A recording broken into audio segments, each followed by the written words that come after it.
isi ya none. Menya byimbitse ibigezweho mu Rwanda, mu karere no ku isi yose.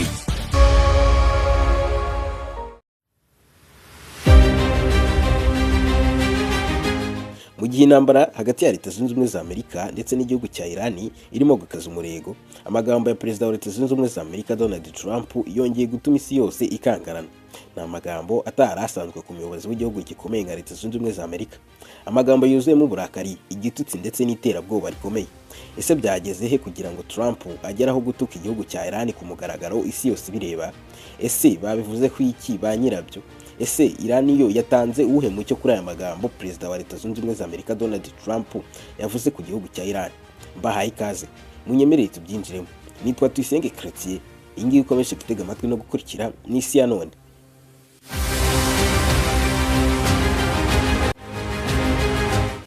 Abasesenguzi mu bya politike ndetse n'abahanga muri yo bakomeje kwibaza ku magambo Perezida w'igihugu gikomeye nka Leta Zunze Ubumwe za Amerika yatangaje kuri iki cyumweru. Byaturutse ku muhora Hormuz. Umuhora wa Hormuz ni umuhora w'ingenzi cyane unyuzwamo byibura 20% by'amavuta ya peteroli yose y'isi bakoresha. Uhuza bimwe mu birwa bitandukanye birimo n'ikirwa cya Gulf. Ugenzurwa kandi ugakontororwa n'igihugu cya Iran. Mu minsi ishize rero Iran yafashe icyemezo cyo kuwufunga cyangwa kugabanyamo ibihugu bimwe na bimwe, cyane cyane ibyo batumvikana batanavuga rumwe, harimo na Leta Zunze Ubumwe za Amerika yabateye muri no minsi. Ibi rero byahise bituma ibiciro bya peteroli ku isi bizamuka, bihungabanya ubukungu bw'ibihugu byinshi. Ibi nibyo byateye uburakari bukomeye Perezida wa Leta Zunze Ubumwe za Amerika Donald Trump. Amaze iminsi avuga ko uyu muhora nibatawufungura ibizakurikiraho Iran izabifatisha amaboko yombi. Amagambo ya Trump yatumye isi yongera kubura amaso ireba Leta Zunze Ubumwe za Amerika, bibaza nimba ari bo bayatangaje.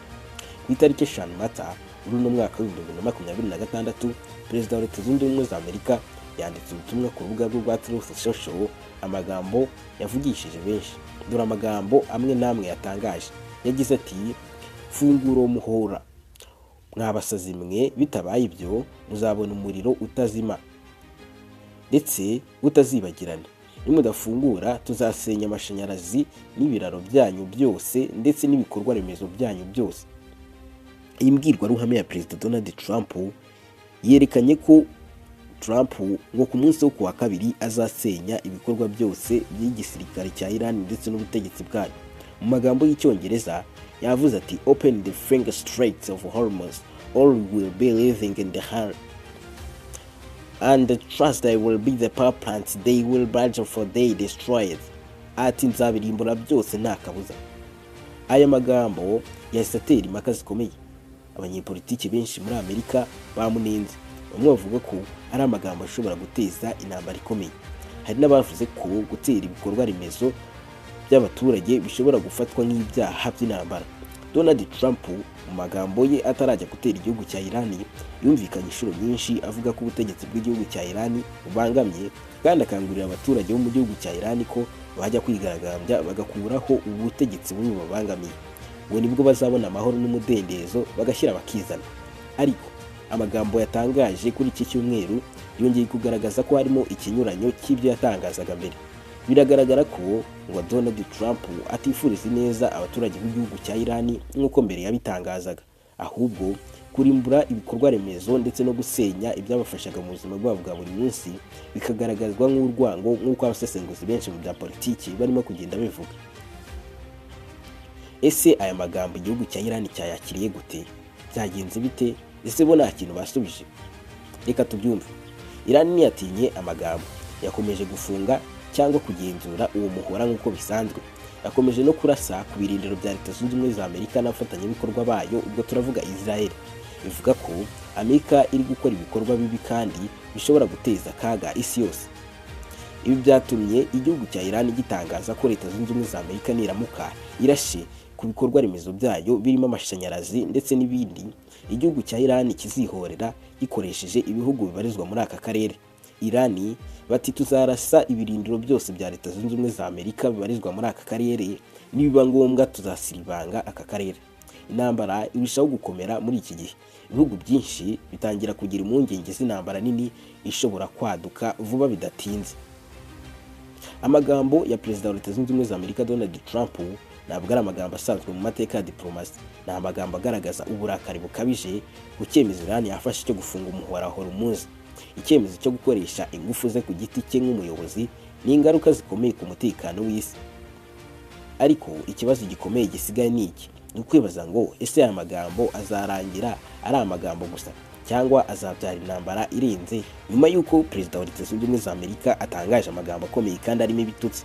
Uruhande rwa Iran ni rwacecetse. Igisubizo gikomeye cyane cy'abayobozi ba Iran.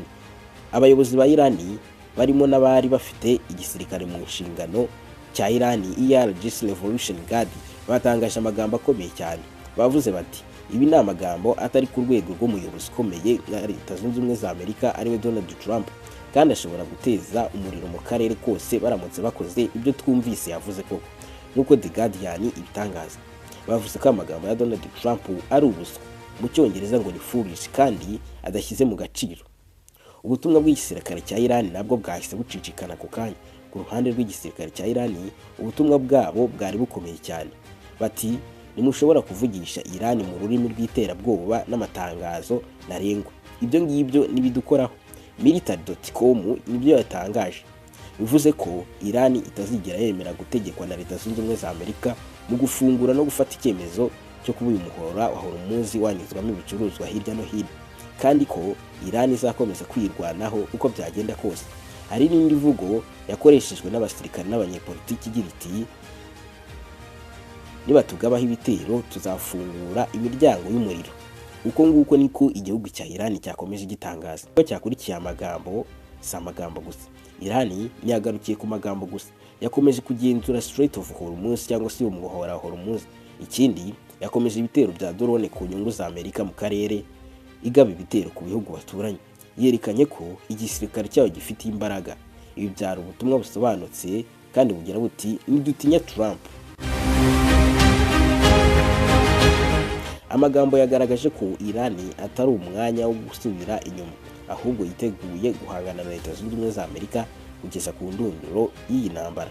Iki gisubizo cya Iran cyerekanye ibintu bitatu by'ingenzi nk'uko ngabasobaye. Iki gisubizo cya Iran cyerekanye ibintu bitatu by'ingenzi nk'uko abasesenguzi mu bya politiki bakomeza kubivuga. Icya mbere, nta bwoba bafitiye Donald Trump. Icya kabiri, ngo biteguye intambara ikomeye. Amagambo yombi, amagambo ya Leta Zunze Ubumwe za Amerika ndetse na Iran, ari kuzamura atansiyo ku rwego rukomeye cyane rw'iyi ntambara. Bashimiye ko mwakomeje kubana nanjye. Ngaya amagambo twaganiragaho yakomeje kuzenguruka muri iyi si ku mbuga nkoranyambaga no mu bitangazamakuru, hibazwa iherezo ry'iyi ntambara. Perezida wa Leta Zunze Ubumwe za Amerika Donald Trump akomeje kuvuga ko ku munsi wo kuwa kabiri azakora agashya